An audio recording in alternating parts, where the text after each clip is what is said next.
kind of look a bit tight, don't I?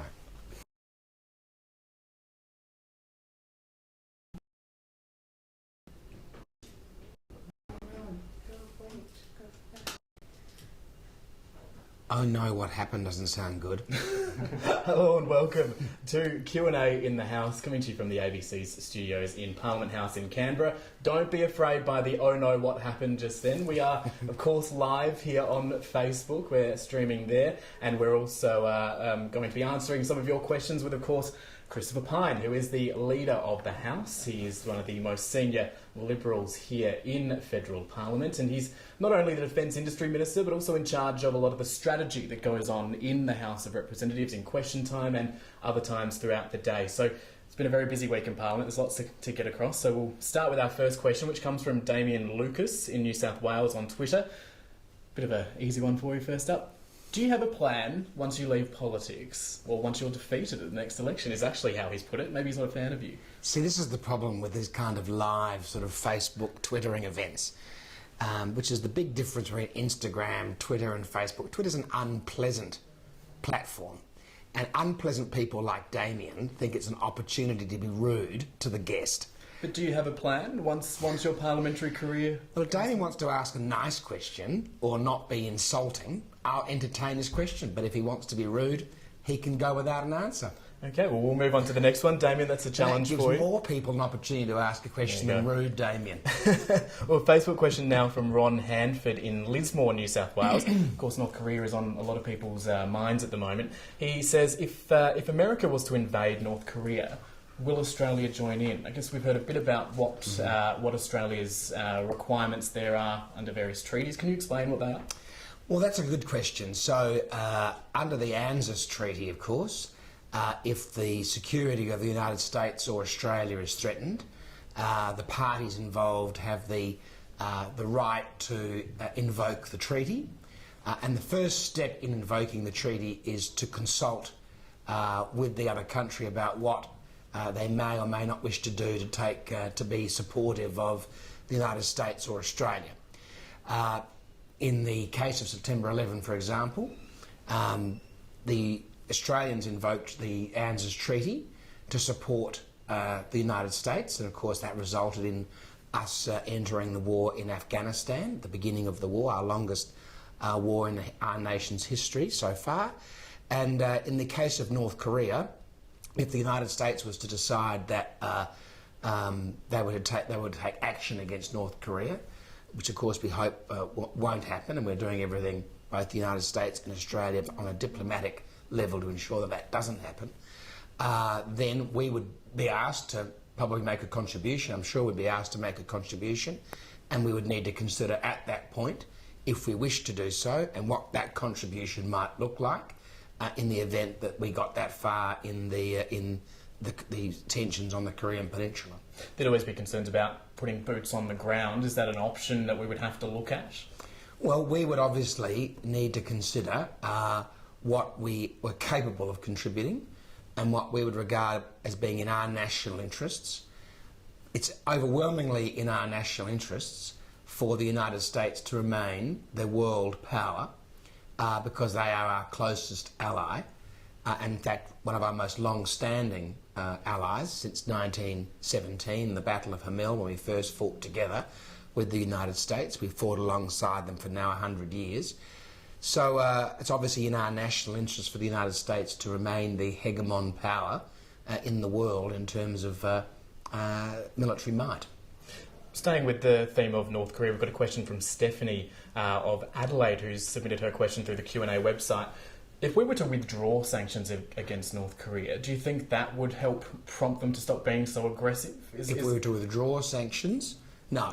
The sanctions that we have introduced for North Korea and now strengthened are designed to indicate to North Korea that countries like Australia, China, Russia, the United States, all of whom have joined these sanctions, by the way, are not going to tolerate their provocative and dangerous behaviour and them behaving like a rogue state, because of course a conflagration in North Asia would have a very significant effect on the economy of North Asia, which would affect China, and Russia, and of course many other countries, not to mention the human cost and the cost in infrastructure. So it's critically important that the North Koreans understand that the rest of the world is serious about pushing back against North Korea.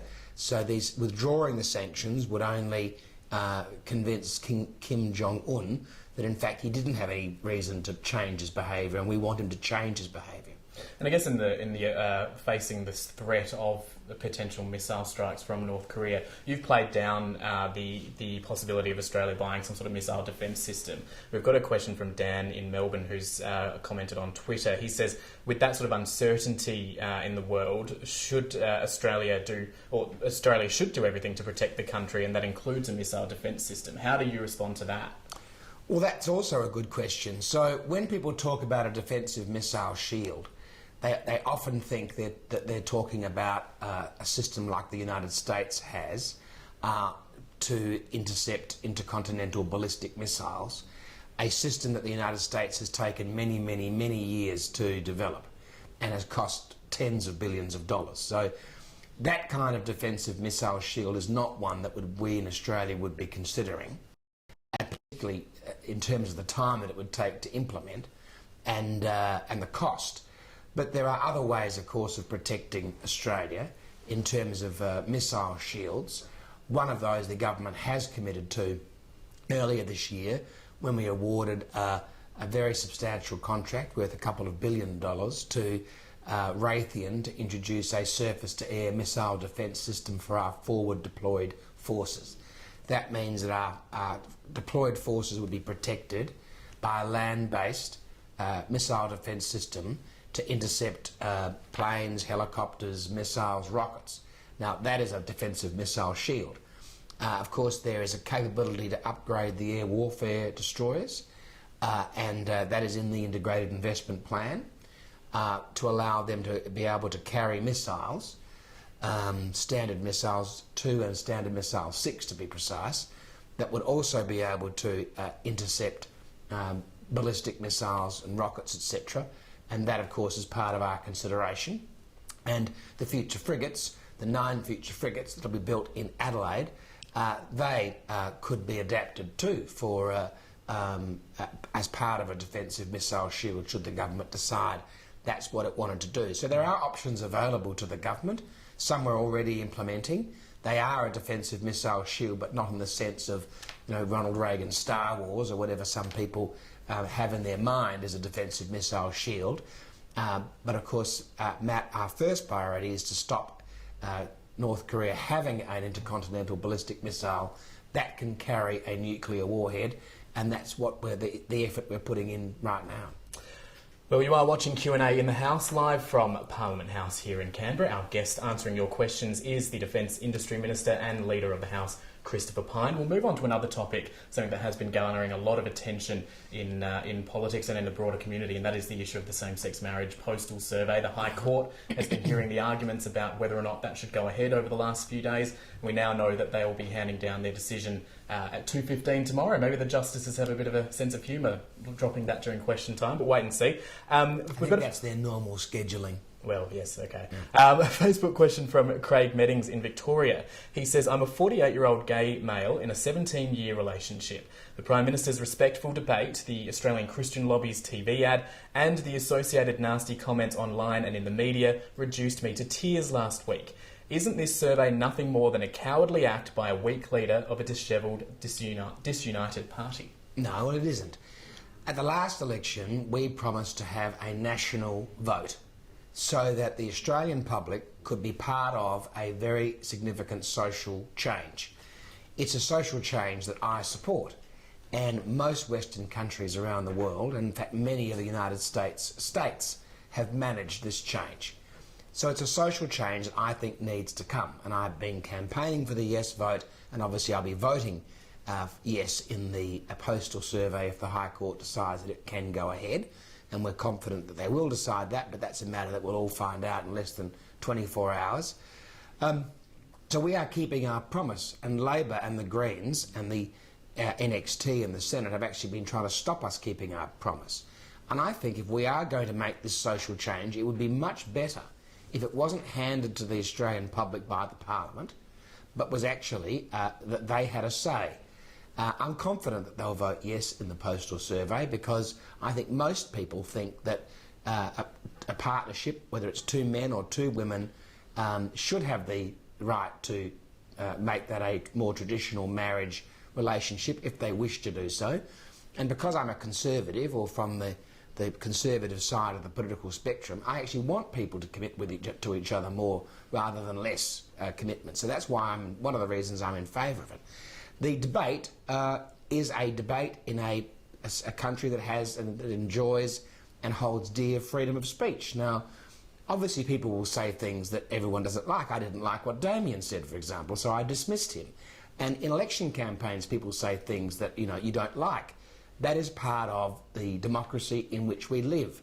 And the outcome will be a yes vote, hopefully, and a vote which everyone can say they had a right to be part of, that they had a chance to be in the change, and then we'll get marriage equality by the end of the year, assuming all that goes to Hoyle. So I don't want people to say unpleasant things to each other, but living in a democracy, people are going to say unpleasant things, and one has to compartmentalise their views and dismiss them in the way that Malcolm Turnbull has, and I have, and Penny Wong has, and others have. We're just picking up on that. We've got a slightly different perspective. This comes from Amanda Sue Markham in Tasmania. She says that her husband is a Presbyterian pastor, Campbell Markham, and he is facing the Tasmanian Anti-Discrimination Commission Tribunal. He's married over 150 couples and taught the Bible for over 20 years, but now teaching that marriages between a man and a woman is offensive. Now, a complaint has been made against him, and they're facing escalating legal costs. How will the sort of protections in any sort of same-sex marriage bill ensure that ministers like Campbell won't be taken to anti-discrimination tribunals and will still be able to preach what they believe in? Well, I'm not across the details of Campbell's case in Tasmania, so I can't really comment on that. I don't know what the facts are in the case, or what he may or may not have said. I just don't know. So I'll comment more generally about it. Well, I don't think it is beyond the wit of the Parliament to draft a bill that has the necessary protections for either religious institutions or individual religious ministers or people with a conscientious objection. And therefore, I'm absolutely certain that the religious freedoms that we also hold dear, along with freedom of speech, can be protected in any bill. And the idea that the Commonwealth Government or the Commonwealth Parliament hasn't got the wit to do that, I think, will not be held up to scrutiny. We've passed so much legislation over the last 117 years. I'm sure that we are quite capable of drafting a bill that has religious protections. And Dean Smith, of course, the Senator Smith from Western Australia, he has drafted a bill which has been through a committee process that does contain religious protections, and if it's deemed that they could even be strengthened further, well, if the plebiscite votes yes for marriage equality, then the Parliament will get the chance to have that debate and make those amendments on the floor of the chamber if necessary, and come up with a bill that protects religious institutions. And nobody wants to force the Catholic Church or the Presbyterian Church or anybody else for that matter to marry same-sex couples. No, that is not the role of the state to do that. Well, we are in Q&A live in the House, live from Parliament House in Canberra. I'm ABC political reporter Matthew Doran, and joining me is the Defence Industry Minister Christopher Pyne. He's taking your questions. And let's move on to your portfolio now. Of course, something that is of great interest in your home state of South Australia as well.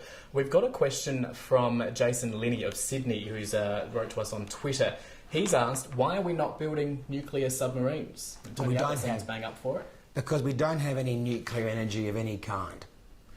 The only nuclear power plant, the only nuclear plant in Australia is at Lucas Heights, as the questioner probably knows, and they produce isotopes for cancer treatment. We don't have any nuclear industry. We don't have nuclear power. We don't have any of the infrastructure that would be necessary to sustain and maintain nuclear submarines. And so we would have to source our power from the United States. We would have to have all of our submarines sustained and maintained in a place like Guam, for example, by the United States. So we would instantaneously be removing from the Australian economy all the value that sustainment and maintenance of submarines brings in terms of jobs, investment and spending in the economy, and more importantly from a strategic point of view. I'm sure if Maurice was doing this Q&A live, she would say from a strategic point of view, the sustainment and maintenance of the Collins-class submarine is a sovereign capability. So we would be giving up a sovereign capability and relying on the United States. Now, the whole of the government's purpose in increasing our military spending and our military capability by $200 billion over the next 10 years is to ensure we have our own sovereign capabilities in a region which is obviously quite unstable. We share with 7 of the 10 largest military standing armies in the world and 5 of the declared nuclear nations. The last thing we want to do is rely on anyone else, whether it's the United States or the United Kingdom, as we used to with the Oberon-class submarines, rely on them for our sovereign capabilities in submarines. So it would be a daft plan to throw away the sovereign capability we have now in order to pursue what is effectively an unrealisable dream. We might just move on to one other topic just because we are running short of time, something entirely different. Don from Ascot Vale in Victoria has asked, should the government be providing a financial incentive for welfare recipients to adopt the cashless welfare card by providing a higher welfare payment to people who adopt the cashless card? Well, that's really probably a question for Alan Tudge. He's the expert on the cashless welfare. It has been quite a controversial matter as well, I guess, that shifting people onto this card, which quarantines a lot of their benefits and spending. You think that your friend thinks that they should get paid more because they're on the cashless debit card? Is that the point? I think that does look like what he's saying, that they should get a bit more because they are being effectively told how to spend that money. Yeah. Well, I'm sure Alan Tudge would have a view about that. I'm in favour of the cashless debit card. It's certainly working in the communities in which it's been adopted, and in places like Ceduna, for example, which is in my state, it's led to quite obvious drops in assaults, domestic violence disputes, people presenting to emergency assistance because of they've got more control over their own lives. It's very welcome in those communities that need it, and I hope that it will get extended. We've got another question from Ben Polden of Adelaide. It just shows that there's the wide gamut of topics that people are interested to hear from you on. Sure. Does Christopher Pyne believe a royal commission is required to investigate the Murray-Darling Basin, and particularly those multi-state water theft and collusion allegations? No, I don't. There are 5 investigations at the moment into this issue, 5 different investigations. A lot of politicians call for a royal commission at the drop of a hat. And you don't have a royal commission just because another politician calls for a royal commission. So it's the easiest way of getting a headline. And of course, Senator Xenophon is all about headlines. He is a notice box, and this is his latest way of gaining attention. But it is a significant concern to people in South Australia because Sure. It's a downstream state, as you well know. Well, we have 5 investigations into these allegations. The allegations of your Four Corners program are currently the subject of a defamation action by the people about whom the claims were made. But there is an investigation that does have police powers, similar to the ICAC in New South Wales, and I have absolutely every confidence that these 5 investigations will get to the truth. And on the flip side, of course, it's this government's policies that have ensured that there is enough water in the Murray-Darling Basin, that there's enough water for the environment and for river communities. It's this government that's actually hit all the targets that have been promised in the Murray-Darling Basin plan, unlike the previous government that made the targets and took no action to build the infrastructure to bring that about. So as a South Australian, actually, I'm very proud of what the government has done. We've actually put our money where our mouth is rather than just talk about it. And it's cheap politics, of course, to call for royal commissions, but you shouldn't have a royal commission unless there's a very good reason to do so. And it cheapens other royal commissions, quite frankly, like the Royal Commission into institutional abuse of children, which is obviously a very important subject. It cheapens other royal commissions to call for a royal commission just to get a headline. Moving on to one more topic, Michael Fowler from Carlton in Victoria asks, last week the American network CBS announced it was taking over Channel 10 here in Australia. They plan to introduce increased American sports and TV series. Are the proposed media regulation reforms, such as scrapping the 2 out of 3 rule, becoming irrelevant if we start seeing our media becoming more Americanised as a result of these sort of takeovers? And do you think that's a bad thing? Well, look, this is the Bill Shorten line. It's completely illogical, quite frankly. Everyone knows that one of the reasons we need media law reform in this country is because the laws that have been drafted are decades old. And if anybody's seriously arguing that the media is the same today as it was decades ago, then they obviously aren't on social media or involved in the online space in any way. Because clearly, we need to introduce the kinds of flexibilities into the system that allows traditional media to compete with social media, or the traditional forms of media will go out the door. And that's why we're trying to free up the system. So what CBS does and how their takeover of Channel 10 pans out is really a matter for them. I haven't studied it closely. I'm glad for the people who work at Channel 10 that they have a continuing lifeline. And I'm in favour of more diversity in the media, whether it's social media or whether it's television or print, of course, or radio. So I think losing Channel 10 would have been disappointing. There's, of course, a lot of American content in our media in Australia, and we have regulations around that as well, of course, about minimum Australian levels of content, and that we have no plans to change that. Well, let's just end this edition of Q&A in the house with some vaudeville. We've got Steve Kaminsky, who's obviously an 80s music fan. He has asked, you've helped the Navy, you've helped the Indians through Adani. When will you help out the police, the construction workers and the bikers? Now, maybe the real question is, are you now or were you ever a fan of the village people? Or maybe perhaps what is your favourite 80s or 70s or 80s band? Well, we have helped the construction workers because we've introduced the Australian Building and Construction Commission. Right. And we have helped the police because we've increased funding to the Australian Federal Police Force. So Philippe was the Indian. Then there's the Army, of course. We've helped the Army. And the bikers are the only ones that we're not planning on assisting. We have some pretty firm views about bikies, I'm afraid. And your favourite band? I know you were at the Adele concert a while ago. Goodness gracious. Well, I was at the Adele concert, but I think she'd be horrified to be accused of being an 80s star.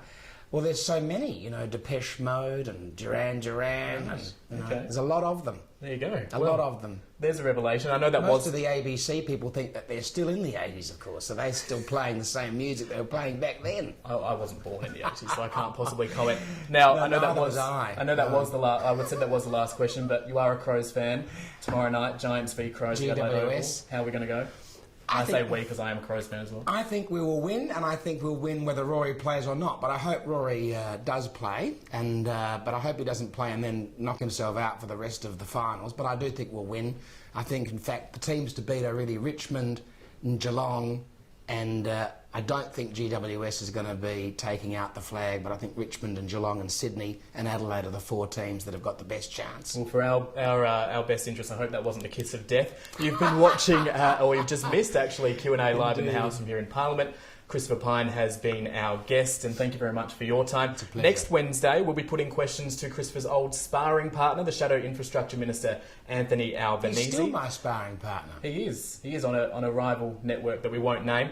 Please send in your questions for Anthony Albanese next Wednesday. For now, thank you so much for your company, Christopher. Thank you. Thank you, Matt.